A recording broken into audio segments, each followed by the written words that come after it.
اندرونو سلامونه امینه خدای دې وکړي چې ښاد او آباد اوسئ،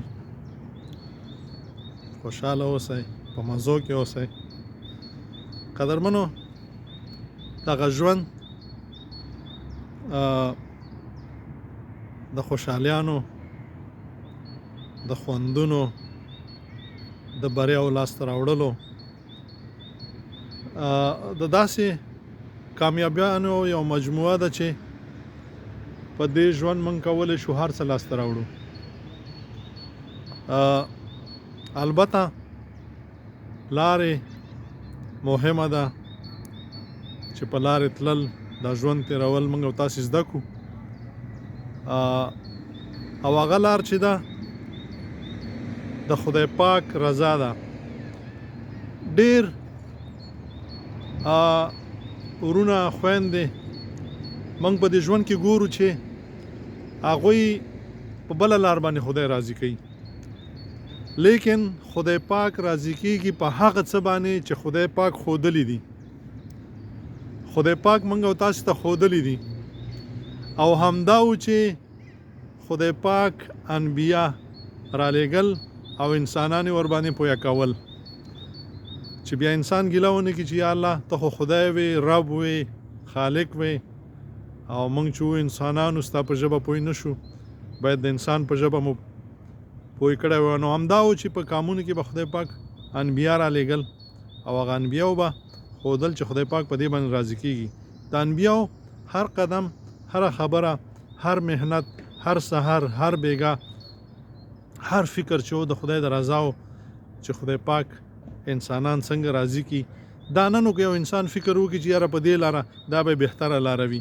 ځکه همدغه کیسې وي چې علماء کرام خپلو کې اختلافونه لري چې دغه سنت دی او دغه بدعت دی او دغه چې دی شرک دی او دغه چې دی سم کار دی. نو دا ځکه خلک بدعتیان شوي، ځکه خلک مشرک شوي چې هغوی د انبیاو لاره پرېښې ده. زموږ او ستاسې د خدای پاک سره د سمو اړیکو ساتلو او د بریاو راوړلو یوازینۍ لاره وه د انبیاو او د محمد مصطفی صلی الله علیه وسلم په لاره باندې تلل. نو که موږ او تاسې هغه لاره باندې لاړ شو، خدای راضي کو، نو واقعا راضي کېږي. او که موږ خپل فکرونه کوو چې نه دغه خو ما نه دی خوښ، د بیلګې په طور ډېر داسې کیسې راشي، زما د چا سره معامله ده، هغه نو بیا پرېږدي، وي په دې کیسې کې نه یم، 5 وخته منځونه کوي، روژې، زکاتونه، نفلونه، ذکرونه، تلاوتونه، او هغه د انسان حق پرېږدي. انسان خو چټي نه خفه کېږي، او بیا خپل خو چټي نه خفه کېږي، پردی خو چې خفه سي ځي. موږ هم د ډېرو نه خفه یو، خو په خپلې لارې تللی دي، په هیر هم شي. لکه خپل چې خوب کوې هم درته را په یادېږي، چې ښه خورې هم درته را په یادېږي، چې بد وي هم درته را په یادېږي، چې وسړې ته خو خپلې، نو خپل خو د چا سره دومره بد نه کا.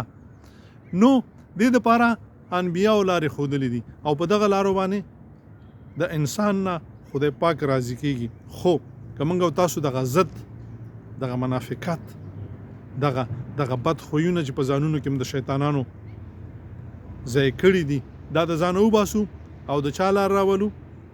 د خپل خدای او د محمد مصطفی صلی الله علیه وسلم په لارې باندې ژوند وکړو. خلک هم خوشحالیږي، انسانان هم خوشحالیږي. تاسو باور وکړئ، ژوي به هم در سره مینه کوي، انسانان خو لا څه کوي، او خدای پاک به هم ګوري چې دغه انسان خو چې دی دا خو سم انسان دی، څنګه چې ما غوښتل هغسې دی، په هغه لار باندې روان دی. نو بیا به څه وي؟ بیا به د هر څه دغه منځونه چې ته کوې، ډېر خلک، زه په 100 کې 95% داسې ګورم دیندارې طبقه چې هله جنت دی او جنت دی او جنت دی. په دې کې هیڅ شک نشته چې خدای پاک موږ او تاسې را لېږلي جنت دی، خو د جنت لارې درته ښودلې، تا لار پرېښې ده.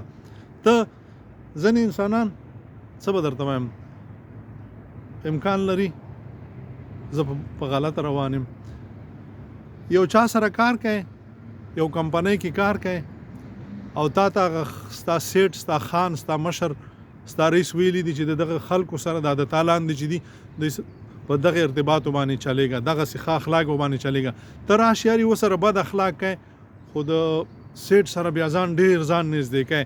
منافقت دې ته وایي منافقت.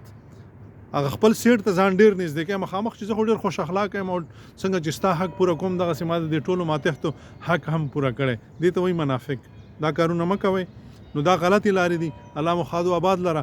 تل سم اوسئ، تل سم کارونه وکئ او د پسرلي موسم دی، سرونه کال کوي، ګیرې پرېږدئ، یو خو به درنه خدای راضي شي او بل په وطن کې یاستئ، طالبان هم خوشحالېږي. السلام علیکم ورحمة الله.